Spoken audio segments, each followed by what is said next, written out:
आशा है आप सभी अच्छे और प्रसन्न होंगे। चलिए आज हम पढ़ते हैं पाठ 15 सीता का स्वयंवर। ठीक है, करते हैं इस पाठ की शुरुआत क्योंकि यह पाठ एक एकांकी है। चलिए पढ़ते हैं। जनक कहते हैं मेरी पुत्री सीता बड़ी गुणवती है किंतु उसकी स्वयंवर की शर्त कठिन है। यह शिवजी का धनुष है, जो इसे उठाकर इस पर प्रत्यंचा चढ़ाएगा वही मेरी पुत्री का पति बनेगा। एक राजा कहता है मैं प्रयास करता हूं, ओह यह तो बहुत भारी है, यह तो हिलता तक नहीं। दूसरा राजा आता है, तुम तो जल्दी ही हार मान गए, ठहरो मैं आता हूं, मैं इसे अवश्य ही उठा लूंगा।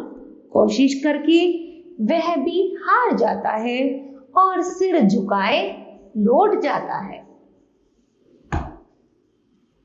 रावण कहता है मैं लंका का राजा हूं, मैं सारे संसार में सबसे अधिक बली हूं, मैं ही इसे तोड़ूंगा। वह बहुत बल लगाता है पर धनुष को हिला भी नहीं पाता।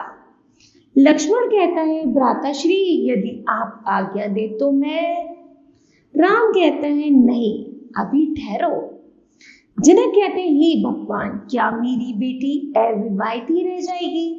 क्या धरती पर कोई भी शूरवीर नहीं बचा है? राम कहते हैं प्रणाम महाराज, क्या मैं प्रयास करूं? जनक कहते हैं ठीक है, पर जब इतने शक्तिशाली राजा भी हार गए तब तुम तो कोमल काया वाले हो। खैर मैं तुम्हें अनुमति देता हूं, तुम भी धनुष उठाने का प्रयास कर सकते हो। राम धनुष को सहजता से उठाकर उस पर प्रत्यंचा चढ़ाते हैं। चारों ओर से राम की जय जयकार होने लगती है, उन पर फूलों की वर्षा होती है।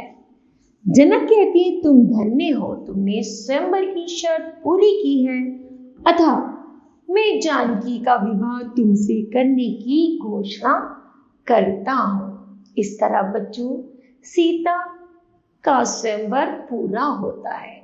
मुझे आशा है आप सभी को भी यह पाठ अवश्य समझ आया होगा। धन्यवाद।